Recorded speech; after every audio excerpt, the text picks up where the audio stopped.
우리 모두가 우리 예배를 통하여서 모든 가정 가운데 하나님의 놀라우신 복이 넘치시기를 주님의 이름으로 축복합니다. 우리가 가정마다 다 소망하는 게 있습니다. 뭐냐면은 서로 아름다운 가정을 이루길 원합니다. 서로 사랑하는 가정을 이루길 원하죠. 그래서 여러 가지 프로그램들이 세상에 굉장히 많습니다. 특히나 요즘 같은 시절에는 TV에서도 가족 그 교양 프로그램 중에서 막 이런 솔루션들을 해결책들을 알려주는 그런 프로그램들이 굉장히 많죠. 그런데 잘 생각해 보면 세상이 좋아지고 더 좋아지면 좋아질수록 우리 가정들이 조금 더 아름다워지고 조금 더 그 풍족함들 가운데 사랑을 나눌 수 있어야 되는데 왜 이렇게 솔루션들이 늘어날까? 그런 고민들이 생겨납니다. 왜 솔루션들은 왜 이렇게 점점 늘어나지? 금쪽이들 뭐 이런 것들 있죠? 고민해 보면은 우리의 세상이 어떻게 보면 가정들이 더욱더 아파졌다라고 볼 수가 있겠죠. 우리가 2019년에 좀 커다란 충격이 왔습니다. 세계 가운데 코로나가 우리가 맞이하게 됐었는데 일상생활이 멈춰지게 되고 각 가정들로 사람들이 이제 모여들게 됩니다. 왜냐하면 바깥을 나돌아다닐 수가 없었거든요. 근데 이 3년 동안에 굉장히 충격적인 일들이 있었는데 무엇이냐면 사실 가족이 흩어져 있었기 때문에 그 전까지는 몰랐던 거죠. 우리 가정에 대화가 이렇게 없었나? 우리 가정이 이렇게 불편했나? 이런 생각들을 많이 했다라고 이야기를 합니다.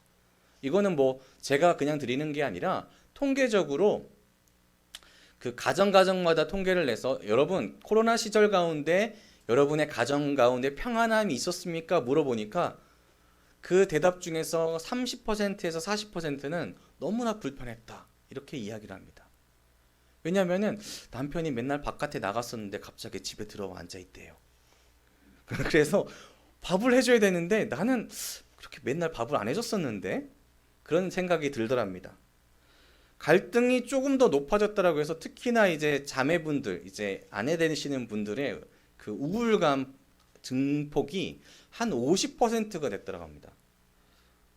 그리고 황혼이혼이 2배로 늘어나고요. 경기도 침체되었기 때문에 뭐 여러 가지 문제들이 있었겠죠. 또 그만큼 우리의 가정들이 좀 힘들어지는 상황 가운데 우리가 발견할 수 있었던 거는 우리의 가정이 그렇게 건강하지는 않았었구나. 근데 그 이유를 곰곰이 생각을 해봤습니다. 우리는 아름다운 가정을 꿈꾸고 정말로 나름 열심히 살아가고 또 경제활동을 하고 있는데 왜 우리의 아이들은 잘 먹고 잘 지내고 잘 입고 있는데 왜 우리 가정이 왜 이렇게 약해졌을까? 그 고민을 했을 때에 한 가지밖에 없더라고요. 우리가 어느새에 굉장히 물질적인 그 집중을 하고 있었다라는 겁니다. 가정이 잘 살기 위해서 첫 번째 필요한 것이 돈이라고 생각했다라는 거예요. 그래서 어떤 제 친한 그 전도사님이 이런 얘기를 했어요, 저한테. 자기의 되게 베스트 프렌드가 있대요. 그런데 이 친구가 원래 서울에서 의사 생활을 하고 있었는데 한 달에 얼마를 벌었냐면은 3천에서 4천을 벌었답니다. 근데 이 정도면 저희 입장에서는 와 되게 많이 벌었구나 하고 있는데 이 친구가 이 3, 4천이 너무나 부족하다라고 느꼈대요. 그래서 자기 고향으로 가면은 조금 더 많이 벌겠지 했는데 이제 가서 딱 막상 개원을 해보니까 1,600만 원 정도밖에 못 번다는 겁니다. 그래서 이 사람이 우울증이 왔어요. 그리고 그 아내도 자기도 못 살겠다라고 한다는 겁니다. 여러분 잘 생각해 보시면 이게 1,600만 원입니다. 일반적인 가정에서는 사실 굉장히 높은 금액이죠. 그런데 이 사람은 비교를 하는 겁니다. 나와 같은 의사들은 다른 사람들은 굉장히 많이 더 벌고 있는데 나는 왜 이것밖에 못 벌지? 이 생각을 하더라는 얘기죠. 그러면서 결국에는 서로 갈라지게 되는 일들이 있었다고 합니다. 근데 실상 우리의 마음들과 우리의 현실적인 모습들을 바라봤을 때에 우리의 가정들이 지금은 굉장히 많이들 이제 돈을 벌기 위해서 이 부부들이 전체가 같이 나가는 이 맞벌이 부부들이 굉장히 많아졌죠. 그리고 아이들은 학원으로 또 어떤 놀이센터로 이렇게 흩어지게 됩니다. 이러는 과정들 가운데 우리의 물질적인 그런 가치관들이 어느새에 우리 가정 가운데 대화를 멈추게 만들어 버렸고, 그리고 우리가 좀 더 쫓아야 되는 것이 조금 더 많이 있으면 행복해지겠지라는 착각으로 이끌어졌다라는 겁니다. 근데 문제는 뭐냐면요, 우리 그리스도인들이라고 하는 그리스도인들이 모여 있는 기독교 가정에서도 이런 마음들이 점차적으로 늘어나고 또 늘어났다는 겁니다. 그래서 우리가 어떻게 보면 교회에 다닌다고 하지만 그 직장에 나갔다 와서 식탁의 자리에 앉았을 때에도 유일한 저녁의 시간에서도 우리가 서로 대화하기보다는 빨리 먹고 쉬어야지, 그 생각만 하진 않았는지 우리가 좀 더 고민해 보게 됩니다. 그러면서 과연 하나님께서 그리스도인들에게 또 그리스도인들을 넘어서 이 세상에 있는 부부들한테 어떤 모습을 기대하셨을까? 또 어떻게 하는 것이 하나님이 원하시는 아름다운 가정일까? 다시 한번 우리가 고민해 볼 수 있는 시간이 필요하겠다라고 생각이 됐습니다.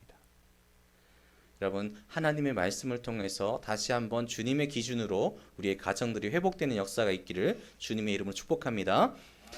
가장 먼저는 우리 부부 간의 관계가 아름다워져야 되는데 부부의 문제가 해결돼야 된다라고 이야기를 합니다.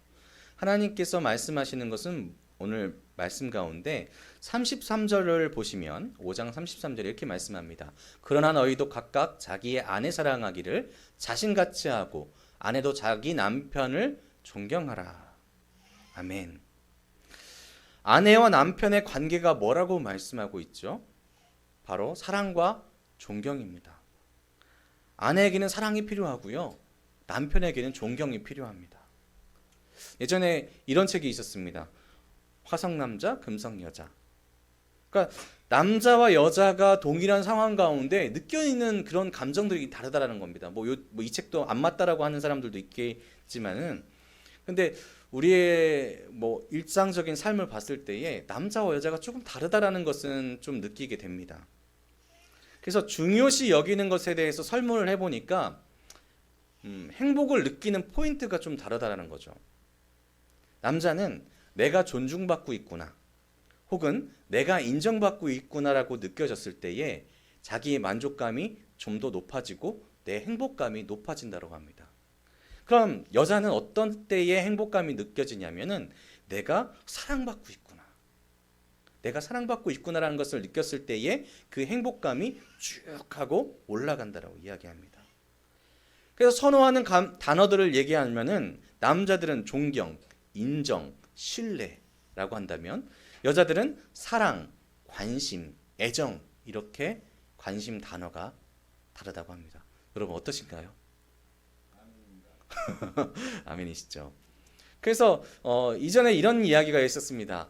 남자를 잘 컨트롤하기 위해서는 칭찬을 잘하는 여자가 정말로 최고다. 그래서 남자가 어떠한 일을 했을 때에 그 남편에 대해서 남편 이거 정말 잘했어요. 어느 날 남편이 가끔가다 하던 음식물 쓰레기 버리는 것을 부인 내가 할게 하고는 나갔다 왔을 때에 아내가 정말로 와 우리 남편 너무 고맙다고 감사하다고 칭찬을 해주면은 그 남편이 어깨가 으쓱해지면서 너무나 행복해하는 그런 모습을 TV에서 본 적이 있습니다. 그만큼 이 남편들은 사실 성취감에 대해서 굉장히 기대를 하고 있거든요. 내가 이 정도 이렇게 행동을 했을 때에 우리 아내가 이렇게 하겠지.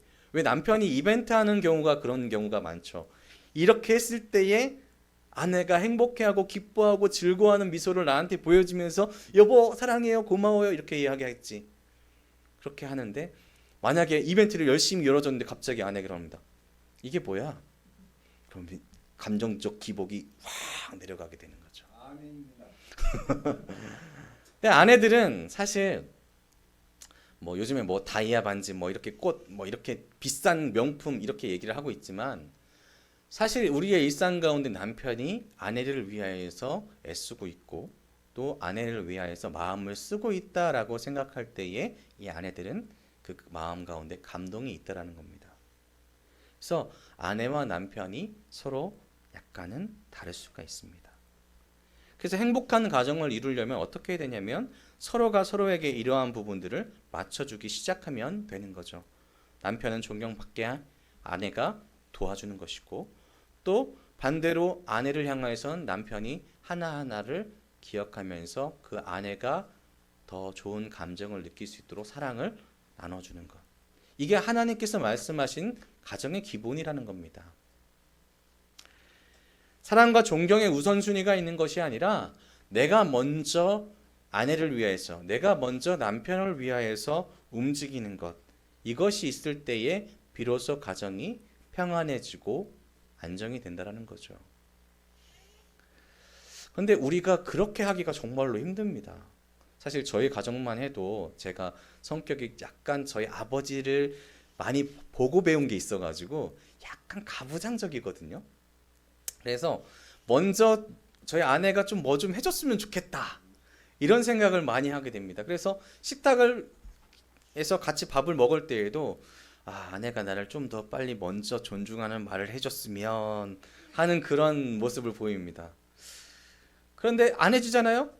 그럼 저도 역시 난 그럼 나도 안 해. 그런 마음을 가질 때가 종종 있었다라는 거죠. 제가 제일 못하는 것 중에 하나입니다. 그런데 말씀에서 뭐라고 얘기하냐면은 먼저 하라는 겁니다.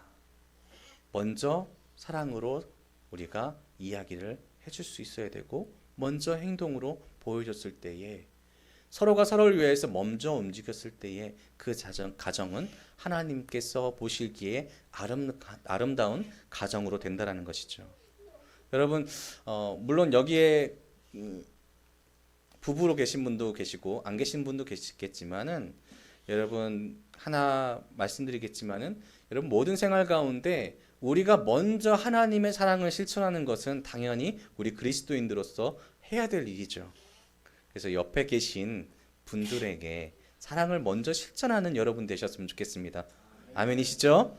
어떤 분에게든지 사랑을 실천하셨으면 좋겠습니다. 그러나 먼저 생각해야 되는 것은 여러분의 가정 안에서 여러분의 아내에게, 여러분의 남편에게 먼저 사랑과 존경을 실천해 보십시오. 달라질 것입니다. 이거는 저한테 하는 말입니다. 지금 저희 아내가 지금 이 앞에 있는데 두고 보자라는 눈빛으로 저를 쳐다보고 있어요. 과연 집에서 할 것인가? 조심하겠습니다. 먼저 하겠습니다. 여러분 가정에서 한번 실천해 보십시오. 자, 그러면 우리가 가정 가운데서는 먼저 우리가 아내와 남편 간의 관계는 이렇게 한다고 한다면, 자녀와의 문제가 요즘 게 굉장하게 심각한 문제가 됐습니다. 대화가 별로 없어져요. 사실 지금 저희 아이들이 이제 10살, 제일 큰 아이가 10살, 9살, 7살 둘둘인데, 하루가 다르게 점점 아이들이 달라져가는 게 눈에 보입니다. 다 키워보셨잖아요? 키워보시는 가정들 가운데 초등학교 이제 옛날 같으면은 4, 5학년쯤 됐을 때까지는 아빠 껌딱지로 엄마 껌딱지로 이렇게 붙어있던 아이들이 이제는 뭐 3학년, 4학년만 돼도 나는 나의 길을 찾겠어, 내 친구를 찾겠어, 엄마? 아니 됐어, 난 친구와 함께 노는 게 더 즐거워. 그쵸? 지금 이런 반응들이 나옵니다. 어떻게 알았지?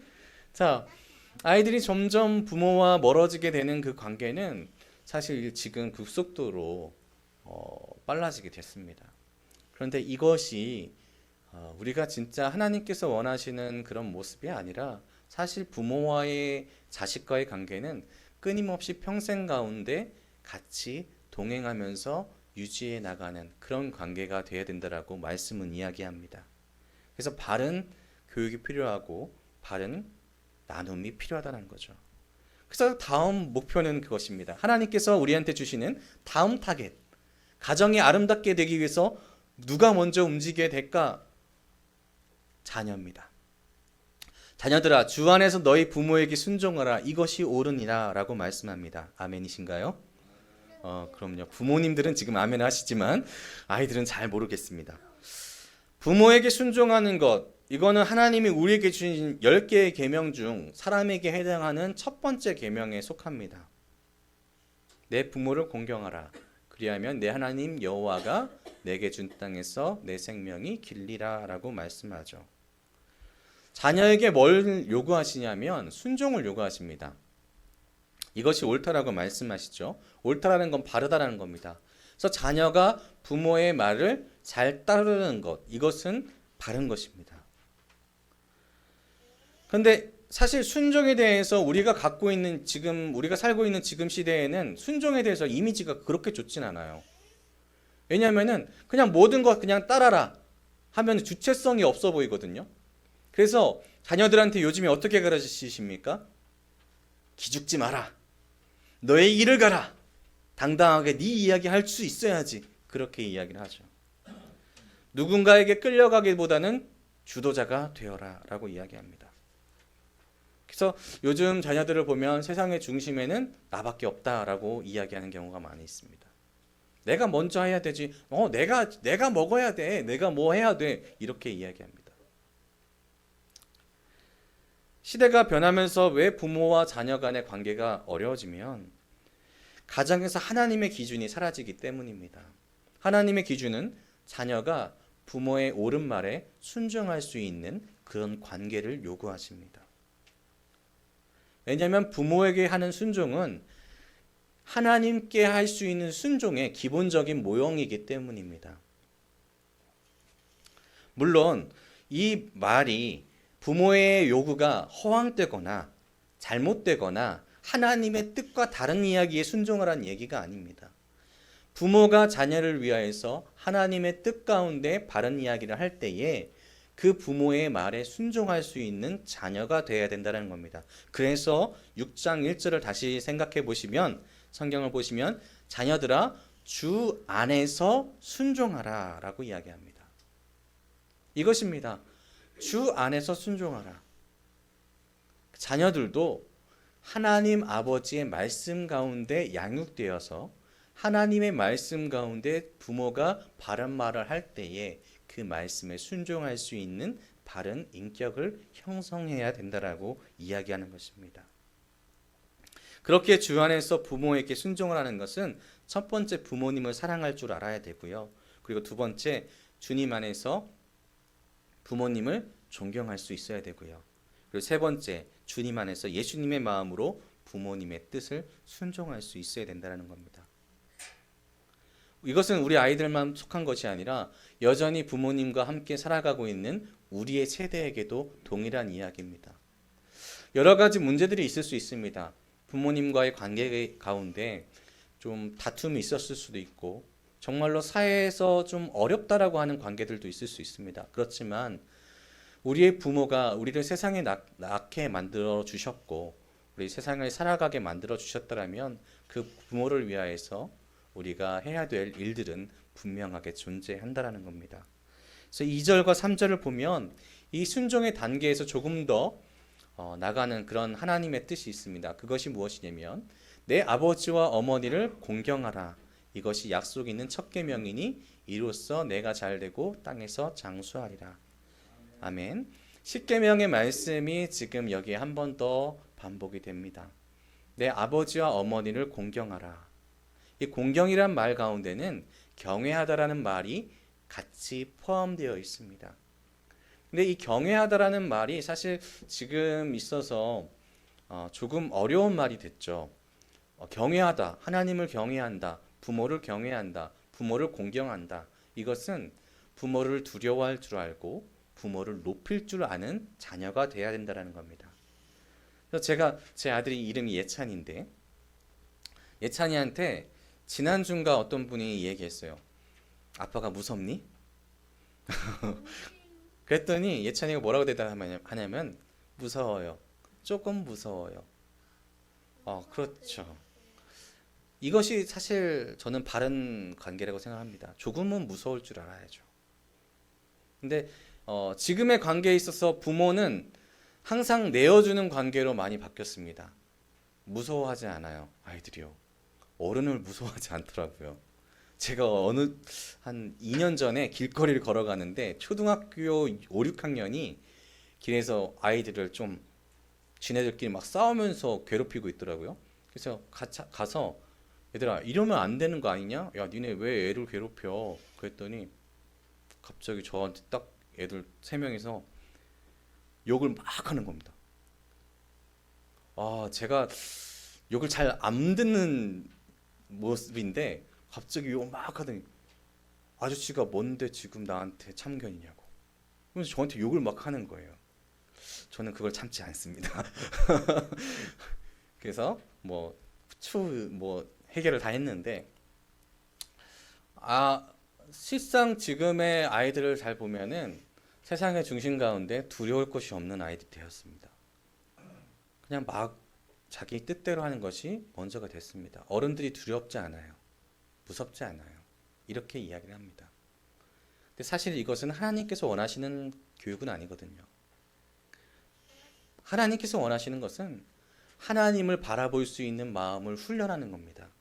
그래서 부모에게 순종하는 모습을 보일 수 있도록 우리가 가르치는 것은 마땅히 이가 하나님께서 우리에게 주신 말씀에 순종할 수 있는 기틀을 쌓아주는 것이라고 생각하시면 되겠습니다. 그래서 우리 아이들은 또 우리의 자녀들은 하나님 아버지 안에서 주 안에서 부모의 말씀을 순종하는 그런 삶을 살아갈 수 있도록 공경하는 삶을 살아갈 수 있도록 양육되어져야 된다는 겁니다. 무조건적으로 이거 괜찮아 저거 괜찮아 이게 아니라 이것은 안 돼 저것은 안 돼라는 분명한 기준 하나님의 기준 안에서 그러한 교육이 필요할 것 같습니다. 여러분 어떠신가요? 여러분의 마음 가운데 이 말씀이 혹여나 좀 불편하실 수도 있습니다. 그렇지만 말씀에서 원하는 교육은 철저하게 하나님의 뜻 가운데 있습니다. 그런데 그것이 이 다음에 나오는 말씀과 이어질 때에 우리가 먼저 이렇게 해야 되겠구나라고 이야기합니다. 4절에 이렇게 말씀하죠. 또 아비들아 너희 자녀를 노엽게 하지 말고 오직 주의 교훈과 훈계로 양육하라. 아멘. 이것이 기본이 되었을 때에 이 2절, 3절이 가능하다는 겁니다. 아버지를 공경하고 부모에게 순종하는 것. 이것을 가르치기 위해서는 우리 아버지 부모의 세대들 또 어머니 부모의 세대들이 자녀를 노엽게 하지 않아야 된다는 거죠. 근데 노엽게 하지 말라고 하니까 자녀들이 화나게 하지 말라 이것이 아닙니다. 이것은 무엇이냐면 이것을 원어대로 해석하자면 상처 주지 말라는 겁니다. 이 자녀들이 상처 주는 행동들을 하지 않는 것이 그리스도인으로서의 부모의 역할이라는 거죠. 사실 우리가 저는 목사라는 그런 직책을 가지고 또 직업이라고 하긴 좀 뭐하고 사명이라는 것을 가지고 살아갈 때에 이런 이야기들 많이 들었습니다. 겉과 속이 다른 모습들을 보이는 게 목사 아니냐? 그렇죠. 그래서 목회자 자녀들이 지금 엇나가는 경우가 굉장히 많은데 그 목회자 자녀들이 할 때에 뭐라고 얘기를 하냐면은 교회에서 보여주는 아빠의 모습과 집에서 보여주는 아빠의 모습이 왜 이렇게 다르냐 이겁니다. 그런 말들을 많이 하거든요. 그래서 제가 그 모습들을 볼 때에 제가 고민했던 게 뭐냐면은 그러면 목회자의 모습으로서 교회에서 모습과 또 집에서의 모습은 동일해야 되지 않을까. 그래서 교회에서도 아이들한테 크게 혼을 내기도 하지만 집에서도 혼을 냅니다. 그래서 겉과 속이 다른 모습들이 아니라 같은 모습으로 나가려고 하는 저의 생각들이 있는데 이게 왜 그러냐면 상처 주는 것이거든요. 근데 부모의 모습들 가운데 자녀들에게 노하지 말라. 그러니까 상처 주는 모습들이 지금 상당히 많아지고 있습니다. 해마다 아이들이 학대로 인해서 죽어가는데 우리나라에서 2021년 기준으로 연간 학대로 사망하는 아이들의 숫자가 몇 명이나 되실지 아십니까? 혹시? 170명이 된답니다. 통계적으로 나왔을 때. 그러니까 이틀에 한 명 정도 이제 학대로 그렇게 하늘나라로 갑니다. 그러니까 복지부에서 아동학대 주요 통계 보면요. 2021년 아동학대 사례가 37,605건이랍니다. 그런데 이 중에서 14.7%인 5,517건이 5년 이내 아동학대로 이제 판단됐던, 그러니까 다시 발생된 재학대 사례라고 합니다. 그러니까 아동학대가 지금 이렇게 많아졌다라는 거죠. 상처받는 아이들이 많아졌다라는 겁니다. 근데 부모에게 상처받는 아이들의 그 삶이 어떻겠습니까? 그 마음 가운데 상처로 다시금 또 커가겠죠. 그런데 그것을 아물려면은 사회가 보듬어주고 또 아껴줘야 되는데 지금 이 사회가 그렇게까지 아껴주거나 사랑을 베풀 수 있는 사회가 또 아니라는 겁니다. 많은 복지하시는 분들이 애를 쓰고 있고 선한 영향력을 끼치고 있는 분들이 노력하고 있지만 그렇게까지 회복이 되고 있지 않다라는 거죠. 저는 이것이 교회에서부터 먼저 훈련되고 또 교회에서부터 먼저 회복되고 우리의 가정이 아름다워질 때에 세상 가운데 선한 영향력을 끼칠 수 있겠다라고 생각을 합니다. 여러분의 가정이 먼저 아름다워지시기를 주님의 이름으로 축복합니다. 우리의 자녀가 아버지와 어머니의 사랑으로 인하여서 내가 여태까지 받았던 상처들, 혹시나 사회에서 받았던 상처들까지도 다 치유가 되는 여러분의 가정이 되기를 주님의 이름으로 축복합니다. 그래서 우리 아비들이 우리 자녀들에게 어떻게 양육을 해야 되느냐 기준이 있습니다. 그것은 바로 주의 교훈과 훈계입니다. 다시 한번 우리 부모님들이 더 많으시니까 한번 읽어보시겠습니까? 같이 읽어보겠습니다. 또 아비들아 너희 자녀를 노엽게 하지 말고 오직 주의 교훈과 훈계로 양육하라. 아멘.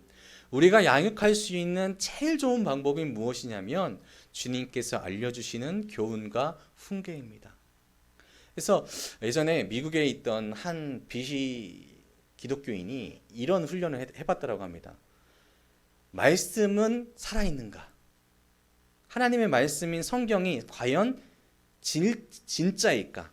그래서 이 사람이 어떻게 실험을 해봤냐면은 이 말씀대로 삶을 100일 동안만 살아보자. 그래서 말씀을 한번 쭉 3번을 다 읽어봤답니다. 그래서 이런 말씀이 있구나. 그래서 그 말씀대로 가정에서 아내에게도 또 자녀에게도 또 이웃에게도 실천을 해봤더니 그 삶에 있어서 그 주위에 있는 사람들의 마음들이 변화되는데 며칠이 걸렸을까요? 100일만 했다니까요. 100일이 되기 전 94일이 됐을 때에 그 모든 관계 가운데 선해지는 모습들이 발견됐다라고 이야기합니다. 하나님을 믿는 사람들이, 예수님을 믿는 사람들이 성령님의 인도하심을 받는 우리가 주님의 말씀대로 우리의 남편에게, 아내에게, 우리의 부모에게, 우리의 자녀에게, 우리의 이웃에게 주의 말씀대로 행할 때에 나만 변하는 것이 아니라 나의 이웃까지 변할 수 있는 능력이 주님의 말씀에는 있다라는 것이죠. 그렇기 때문에 우리는 주님의 말씀을 더욱더 집중해야 되고 주님의 말씀 가운데 자녀들을 바라봐야 됩니다. 근데 말씀 가운데 자녀를 바라보라는 그 말씀들 잘 보시면은 그 말씀들은 자녀를 막 내 뜻대로 휘둘르라는 얘기가 아니라 이 사람이 내 도구가 되라는 말씀이 아니라 이 아이가 하나님의 사랑 가운데 온전하게 바른 생각을 가지고 자라날 수 있도록 주님께서 주시는 사랑으로 키우라라고 말씀을 합니다. 여러분의 가정의 자녀들, 물론 분가한 자녀들도 있습니다. 그 모든 자녀들, 그리고 그 자녀의 손자들, 그 자녀를 생각할 때에 주의 사랑으로 가득한 눈으로 바라보시고 계신지요? 우리의 눈이 그들을 향하여서 주의 사랑으로 바라볼 수 있었으면 좋겠습니다. 그리고 그를 향하여서 우리가 사랑의 말로 한번 노력해 보는 건 어떻겠습니까? 사랑한다는 말 표현이 굉장히 어렵습니다. 특히나 남자들은 더욱더 어렵다라고 이야기하죠. 제가 정말로 사랑한다는 말을 나이가 30이 될 때까지 저희 부모님한테 해본 적이 어린아이였을 때 빼고요. 해본 적이 없다가 고민을 하다가 한 번 딱 시작을 해봤습니다. 전화를 했어요. 아버지한테. 띠리링 아버지가 받았죠. 받은 다음에 아버지 사랑합니다. 한 10초간 정적이 흐르더라고요. 아버지가 당황하셨어요. 30 먹은 아들이 갑자기 사랑한다고 하니까. 그리고 나서 그 다음 전화할 때마다 계속해서 끊을 때마다 아버지 사랑합니다 하기 시작했습니다. 한 5년이 지날 때까지 아버지가 답을 안 해줘요. 내가 사랑한다고 했으면 아버지도 해줘야 되는 거잖아요. 근데 안 해주십니다. 5년이 지나고 나서 아버지가 전화 끊기 전에 아들 사랑한다 이렇게 말씀해 주셨습니다. 여러분, 우리가 사랑한다라는 이 한마디에 우리의 가정의 상황이 바뀔 수 있다는 거죠. 여러분이 먼저 사랑을 실천했을 때에 여러분의 가정은 변할 수 있습니다. 그래서 자녀들에게, 부모님에게 사랑한다라는 말을 오늘 한번 시작해 보시는 건 어떻습니까? 어렵죠. 어렵습니다. 사랑한다는 말을 자주 하는 거 정말 어렵습니다. 물론 여기 중에 계신 분들 중에 사랑한다는 말을 정말 자주 하고 계신 분들도 계실 겁니다. 더 자주 해보십시오. 그리고 그 사랑한다는 말이 내 행동을 바뀌게 될 겁니다. 내가 이 사람을 사랑한다라고 이야기하고 있는데 내 행동이 왜 이럴까라는 그런 고민들이 생겨나게 될 것입니다. 사랑하는 성도 여러분, 오늘 말씀은 여러 가지를 이야기합니다. 부부의 관계 가운데, 또 부모와 자식 가운데 여러 가지 이야기를 이야기합니다. 주의 교훈과 훈계라고 이야기하십니다. 그렇지만 그 모든 것 가운데 제일 첫 번째 기준은 무엇이었냐면 사랑이었습니다. 여러분의 입술로 먼저 고백해 보시고 여러분의 마음으로 그를 위해서 기도해 보십시오. 그랬을 때에 우리의 가정은 변할 수 있습니다. 그리고 그 가정이 변했을 때에 그 가정을 통하여서 우리의 이웃들도 점점 사랑으로 물들어갈 수 있습니다. 여러분들이 그 변화를 하나님의 말씀을 힘입은 오늘 실천해 보시기를 바라면서 오늘 꼭 한번 전화해 보십시오. 부모님에게 전화해 보시고, 또 아니면 부모님이 또 하나님의 나라에서 귀한 모습으로 여러분을 바라보고 계신다면 여러분의 자녀에게 한번 전화해 보셔서 내가 아들아, 딸아, 사랑한다 한번 실천해 보십시오. 그랬을 때에 뭔가 변화가 생길 것을 약속드립니다. 그것은 저와의 약속이 아니라 하나님의 약속입니다. 하나님께서 말씀하신 것은 하나님께서 행하십니다. 믿으십니까? 그 믿으시는 마음대로 우리가 사랑을 실천하여 사랑의 가족을 만들어 보시는 복된 여러분들의 삶이 되시기를 주님의 이름으로 축복합니다.